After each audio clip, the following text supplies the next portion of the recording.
To put it politely, gold and silver just don't really care. They have been very apathetic at most, and at least ambivalent to what's going on in the world today. And we're going to discuss that in this video as we explore.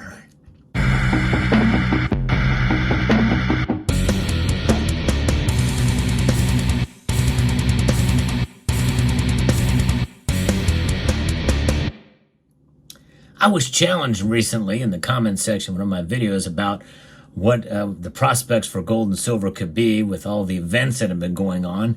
For the past 2+ weeks, we've seen unprecedented change and news events that will be marked in history books for the ages to come. But yet gold and silver don't seem to really give a crap. And that's an ironic thing in some cases, and that's just here in the United States. Not discounting at all what's going on around the world right now. There is a full-scale war in Ukraine and really a war happening essentially for about 10+ months in Gaza that has widened now to Yemen and also to some extent into Lebanon too. So what's going on? Why are gold and silver not really reacting to these events, especially when everything's kind of coming together and happening in rapid succession over the past couple of weeks? You know, domestically, we have an assassination attempt on a former president who is the leading candidate to be president yet again.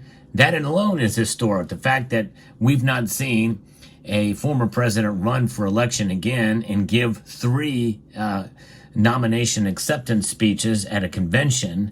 We've not seen that since Grover Cleveland. And we also have not seen an assassination attempt on a president or candidate for president since 1981. And then we also have another sitting president deciding really at the last minute, well, not last minute, but 5 months before an election, that he is going to, well, actually, no, it's even less than that. It's 5 months before he leaves office, that he is not going to be running for re-election. We've not seen that since March of 1968. That's big news, and there's some uncertainty around all of these events to a degree. But gold and silver don't seem to be reacting, and I thought they would, or should, or could. I guess that's where the ambivalence comes in.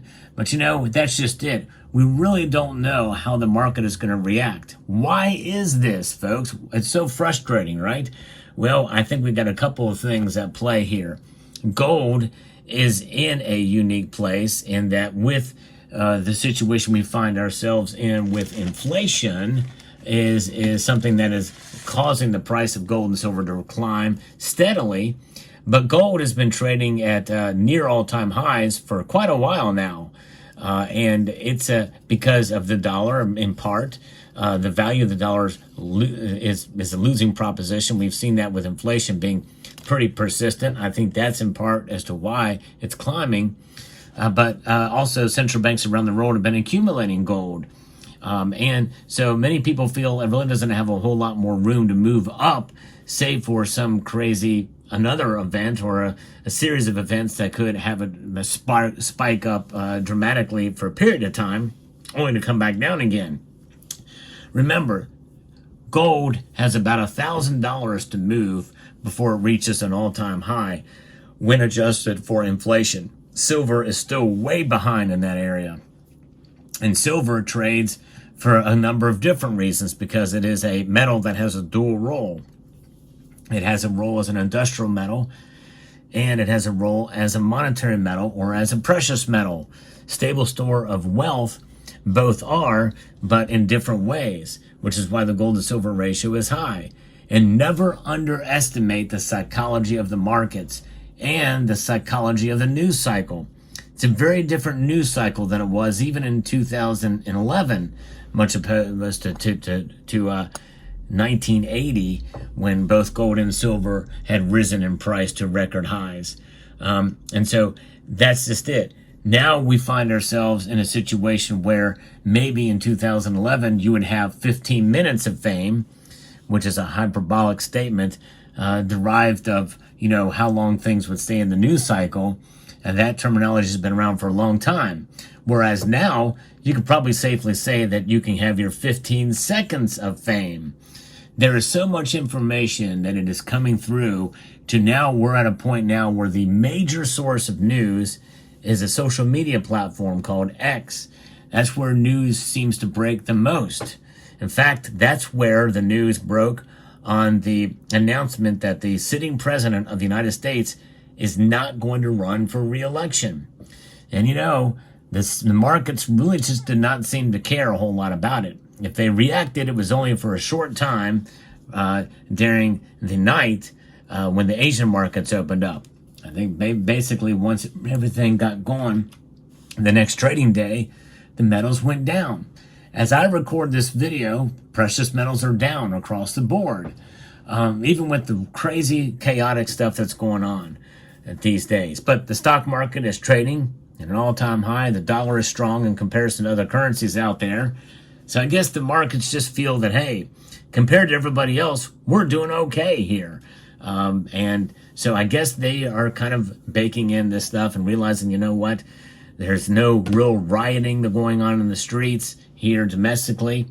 There may be trouble around the world, but it's not really having that dramatic of an impact. In fact, we've become essentially numb to war events and attacks and strikes on other nations at this point in time. And even something as big as what happened in Yemen with the Houthis, well, they really just didn't, they really reacted with hardly any reaction to what's going on in the markets in general, and gold and silver in particular. So I think it's interesting and fascinating. Some of these things that could move the markets when we think they should, they don't. All we can do is give an educated guess. But notwithstanding, gold and silver, they don't give two poopies about what goes on in the markets as far as their value proposition. And that's really the overall message I want to send, because you will see gold and silver move dramatically for one reason or another, and it may come out of left field, like the Japanese bond market. I did a video about that fairly, a couple of months ago, and that was out of left field. Something like that you wouldn't think would have that dramatic of an impact, but it did. And so you see something like that occur, and it makes you wonder what else is going to move the markets. Is there manipulation? Is there price manipulation that's going on as well too? A lot of people feel there is, and that price manipulation is something that frustrates a lot of stackers out there. But you know what? Usually that means when people think of manipulation, they think of essentially suppression of the price. And to me, that is a gift, because you can accumulate more in time. And that's kind of what it's about. It's about the accumulation of wealth over the long course of time. And so I feel that that essentially is a gift that keeps on giving, it seems, if you feel strongly about that. But never underestimate the natural market forces, the pushing and pulling, especially of silver prices. Gold prices, gold's doing okay when it's all said and done. Most cannot argue against gold's price performance. It's been staying pretty steady at this amount, hovering around the $2,400 mark. It's just a little under that right now. Silver is not doing too bad, about between a 23 to 25% increase since March is not too shabby for silver, but it's got a long way to go. But regardless, when it's all said and done, gold and silver should not care what happens in the markets anyway. Although market reaction certainly is something that I document on this channel, and to see what moves the price. But in the end, the value of the metals is what is intrinsic. And it's something that just because of its mere existence and the faith and the historic value that people understand they have. And that transcends spot price, that transcends the market price whenever you go to buy and sell. Well, actually, maybe more accurately, those prices reflect what it is for those metals. For the most part, there's times where you get a bargain on them. There's times where they're way up there. They're overvalued. You really can't say that a whole lot with these metals, though. Most think that if any metal is overvalued, it's probably going to be silver before gold. But even many don't feel that gold is overvalued. So it's just something to keep in mind, to keep in perspective with gold and silver.